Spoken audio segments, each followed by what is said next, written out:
నమస్తే, welcome to our channel. నేను సిరి. తెలంగాణలో బీఆర్ఎస్ పార్టీ మనుగడ రోజు రోజుకి అంటే కిందకి దిగజారుతుంది అనిపిస్తుంది. ఎందుకంటే గతంలో చూసాము, అంటే ఎమ్మెల్యేలు ఎమ్మెల్సీలు కాంగ్రెస్ కండువ కప్పుకుంది. అయితే ఈ రోజు కూడా 6 ఎమ్మెల్యేలు కాంగ్రెస్ కండువ కప్పుకోబోతున్నారని వార్తలు వస్తున్నాయి.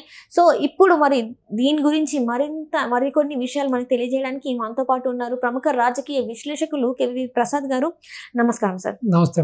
సార్, ఇప్పుడు చూస్తుంటే బీఆర్ఎస్ పరిస్థితి రోజు రోజుకి దయనీయంగా మారుతుందేమో, పార్టీ మనుగడ ఇంకా తెలంగాణలో కనిపించదేమో అని చెప్పేసి అనిపిస్తుంది. ఎందుకంటే గతంలో చూసాము, అప్పుడు కూడా ఎమ్మెల్యేలు ఎమ్మెల్సీలు కాంగ్రెస్ పార్టీ కండువ కప్పుకున్నారు. అండ్ ఇప్పుడు కూడా చూస్తుంటే 6 ఎమ్మెల్యేలు బయటకు వచ్చేసి కాంగ్రెస్ కండువ కప్పుకుంటున్నారు అని చెప్పేసి మరి వార్తలు వస్తున్నాయి. ఇంతకీ ఎవరు ఆ 6 ఎమ్మెల్యేలు? ఎందుకు మరి బీఆర్ఎస్ నుంచి అంటే అధికారంలో లేదని చెప్పేసి కాంగ్రెస్లోకి వస్తున్నారా ఏంటంటారు మరి? సో ఒకటమ్మా, అధికారంలో లేదని రావడం ఒకటి, ప్లస్ ఏదైతే ఒక కేసీఆర్ ఆ 10 ఏళ్ల పాలనలో తన నియంతృత్వ పాలన, అంటే కనీసం కొంతమంది ఎమ్మెల్యేలు కలవకుండా, కొంతమంది ఏకఛత్రాధిపత్యంగా కేవలం ఫామ్ హౌస్కి ఆయన పరిమితమై సాగించిన పరిపాలన కొంతమంది నచ్చక. సో ప్లస్ మీరు చెప్పినట్టుగా ఇప్పుడు అధికారం అనేది ఆక్సిజన్ లాంటిది ఏ రాజకీయ నాయకుడి కన్నా.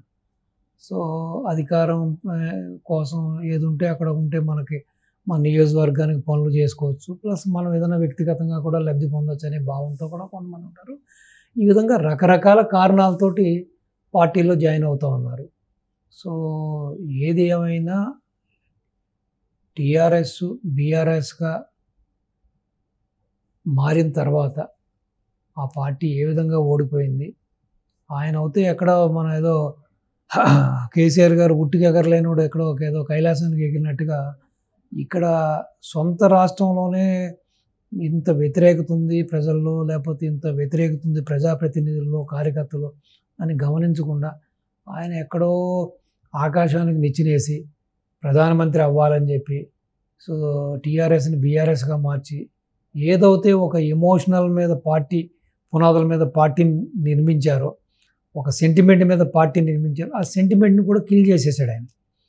సో తెలంగాణ రాష్ట్రీయ పార్టీ అన్నదాన్ని ఏ విధంగా బీఆర్ఎస్గా మార్చిన తర్వాత సెంటిమెంట్ పోయింది, ఆ యొక్క తెలంగాణ ప్రజలతో ఆ అటాచ్మెంట్ పోయింది పార్టీకి. సో ఇవన్నీ కూడా కర్ణుడి చావుకి 1,00,000 కారణాలన్నట్టుగా ఇవన్నీ కూడా కారణాలే.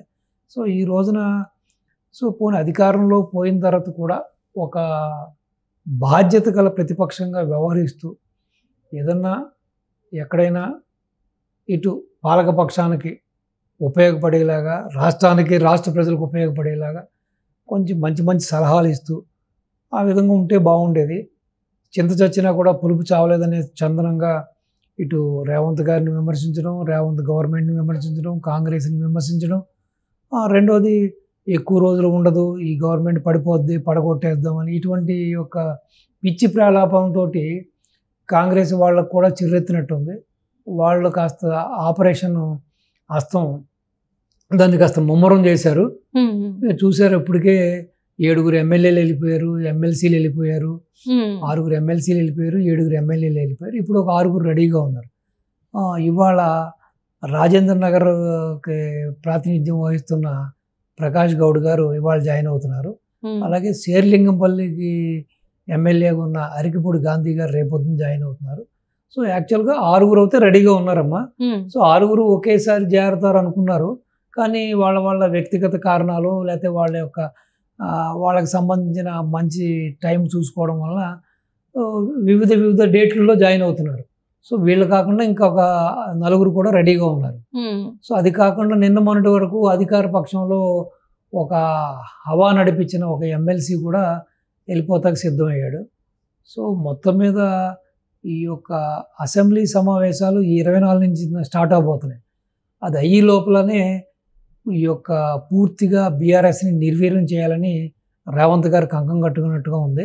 సో ఏదైతే ఈ రోజున వాళ్ళకు ఉన్న 38 స్థానాల్లో ఆల్రెడీ ఒక 7 వెళ్ళిపోయారు, ఇంకొక 6 వెళ్ళబోతున్నారు.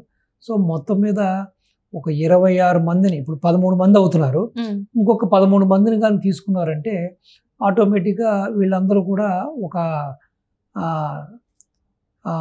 ఏదైతే ఈ బీఆర్ఎస్ ఎల్పీ ఉందో ఇది ఒక శాసనపక్షంగా ఏర్పడి వీళ్ళు ఆ సిఎల్పిలోకి విలీనం విలీనం అవడానికి చేయాలి. ఛాన్స్ ఉంటుంది. సో అది కాకుండా ఇంకొక వికెట్ పడింది అనుకోండి, 26 కాకుండా 27 అయింది అనుకోండి, అప్పుడు ఆ ప్రత్యేక హోదా కూడా బీఆర్ఎస్కి లేకుండా పోతుంది. ప్రతిపక్ష హోదా ఏదైతే ఉందో ఆ, మా దానికి అర్హులు అవ్వరు. అవును, ఆ ప్రతిపక్ష హోదా కూడా లేకుండా పోతుంది. సో ఏదేమైనా ఇదంతా కూడా స్వయం కృపరాధం.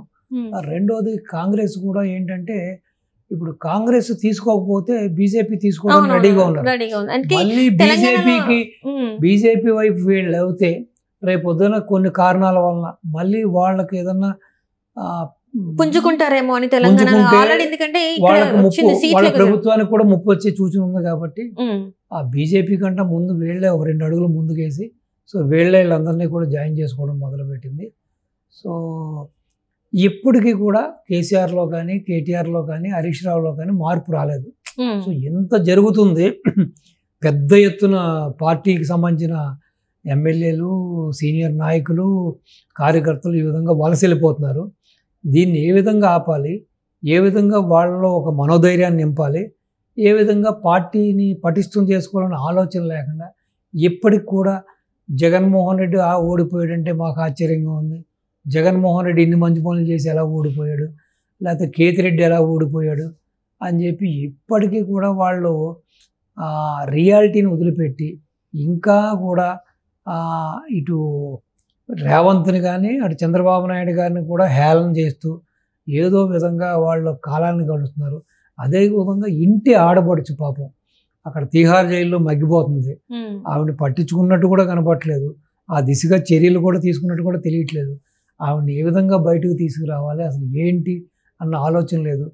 బహుశా ఆవిడ లోపల ఉంటే ఏదన్నా మనకు పార్టీకి లబ్ధి జరుగుతుందనో, లేకపోతే పార్టీకి సానుభూతి వస్తుందని ఆలోచిస్తున్నారా, లేకపోతే అయ్యో మన ఇంటి ఆడపడిచే అనవసరంగా మగ్గిపోతుంది పాపం, ఆడబిడ్డ అక్కడ అనవసరంగా జైల్లో ఏం తిప్పలు పడుతుందో, ఏం బాధలు పడుతుందో అనే ఆలోచన లేకుండా ఇంకా కూడా వీళ్ళు రకరకాలుగా ట్విట్లు చేస్తూ రకరకాలుగా కామెంట్లు చేస్తూ ఇంకా కూడా వీళ్ళ కుటిల నీతిని బహిర్గతం చేసుకుంటున్నారు. సో ఏదేమైనా డెఫినెట్గా వచ్చే ఈ దరిదాపులన్నీ కూడా గడ్డు కాలమే.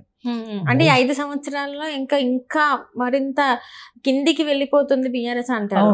ఎందుకంటే ఆల్రెడీ ఇప్పుడు ఏదైతే 30% ఎంతో ఓటు బ్యాంక్ వచ్చింది, 38% ఓటు బ్యాంక్ ఉండేది, ఇప్పుడు మొత్తానికి అయితే తను తగ్గిపోతూ ఉన్న గెలిచిన ఎమ్మెల్యేలు ఎవరైతే సిటీ వైజ్ గా గెలిచిన ఎమ్మెల్యేలు కూడా ఒక్కొక్కరిగా కాంగ్రెస్ బాట పట్టారు, కాంగ్రెస్ కండువాలు కప్పుకున్నారు. ఇప్పుడు ఉన్న మిగతా వాళ్ళు కూడా పోతే ఇంకా బీఆర్ఎస్ ఉనికి అనేది కష్టమే. ఈవెన్ రేపొద్దున స్థానిక ఎలక్షన్ లో కూడా వీళ్ళకి ఆ ప్రాతినిధ్యం లేకుండా అయిపోతుందమ్మా. మరి కేడర్ అంతా వెళ్ళిపోతుంది, నాయకులు వెళ్ళిపోతున్నారు కాబట్టి ఏదో ఇది ఇప్పుడు ఏమనిపిస్తుందంటే నాకు ఆ రోజున ఏదో జనాలు ఈ మాయ మాటలు నమ్మి ఈ యొక్క కేసీఆర్ యొక్క ఈ ఎమోషనల్ ఎంత చూసి మాయలో పడేదో అధికారం ఇచ్చారని అనిపిస్తుంది. కానీ ఒక విధంగా చంద్రబాబు నాయుడు గారిలాగా ఎక్కడా కూడా వీళ్ళ దగ్గర ఫైటింగ్ లక్షణం కనపట్ల.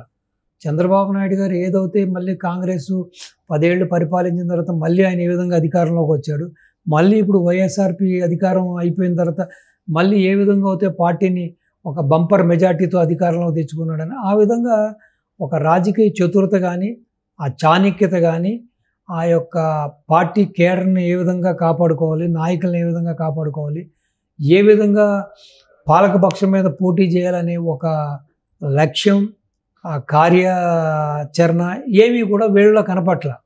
సో బహుశా ఇది ఏంటంటే ఒక గాలివాటుగా అధికారంలోకి వచ్చింది, ఆ గాలివాటుగా ఏదో చెప్తారు కదా అధికారం కోల్పోతుంది అన్నట్టుగానే ఉంది. కానీ మళ్ళీ లేచి నిలబడుతుంది లేకపోతే అధికారం దిశగా అడుగులేస్తుంది అన్నది ఎక్కడ కూడా కనపట్ల.